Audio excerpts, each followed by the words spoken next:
Viewers, मैं हूं Sarfaraz Taimur and आपको वेलकम करता हूं information of budgies bird channel पर। और उम्मीद करता हूं कि आप सब अल्लाह के करम से ठीक होंगे और आपके बर्ड की ब्रीडिंग और उनकी हेल्थ अच्छे से चल रही होगी। उनकी सेहत के बारे में मैंने काफ़ी टिप्स आपको दे दी हैं जितनी मेरे पास इन्फॉर्मेशन थी। फिर भी कुछ लोगों को अगर नहीं पता लगता वो कमेंट करके पूछ सकते हैं, कोई इशू नहीं है। फ्रेंड्स, ये बजीज का बेबी है, प्योर बजरी ने ये निकाला। देखें माशाल्लाह से इसका कलर देखें कितना प्यारा है। इसको दूसरे बजीज की मादी ने ज़ख्मी कर दिया था तो मैंने इसका ट्रीटमेंट किया। पॉलीफिक्स ट्यूब जो होती है, ट्यूब होती है, वो इसके मैंने हेड पे लगाई क्योंकि आँख के पास इसे डैमेज किया था उसने। दिखाता हूँ आपको, देखें दूसरी साइड के जो बाल हैं वो इसके उखड़े हुए हैं तकरीबन। ये देखें, आप देख रहे हैं ना। तो ये जो साइड है ये सारा दूसरी बजी ने इसे ज़ख्मी किया था तो ये ज़ख्मी हुआ था। तो अब ये ठीक हो गया माशाल्लाह से।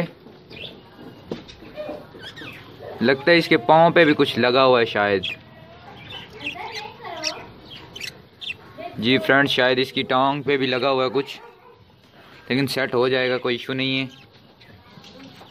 नहीं तो इसे दोबारा से ट्रीटमेंट दे देंगे, कोई प्रॉब्लम नहीं होगी हमें। और अभी एक और बजरी दिखाता हूँ जिसका बड़ा बेहतरीन कलर निकला है। ये मेरे पुराने पेयर हैं, इन्हें सेकंड टाइम ऐसा कलर निकाला। एक और पेयर एक और बच्चा दिखाता हूँ बजीज का ही।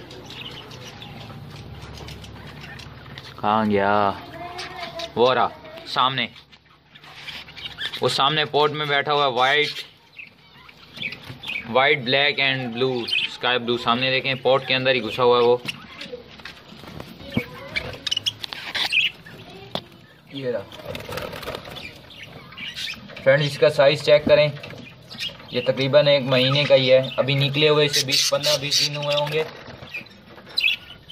और ये सामने देखें, ये सारे पट्ठे ही हैं, तकरीबन जो बाहर बैठे हैं ये सारे पट्ठे हैं।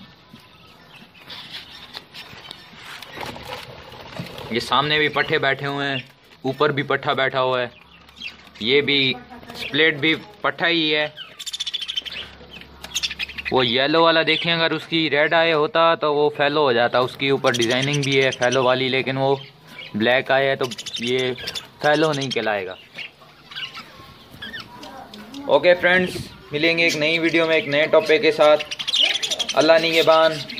फीमा।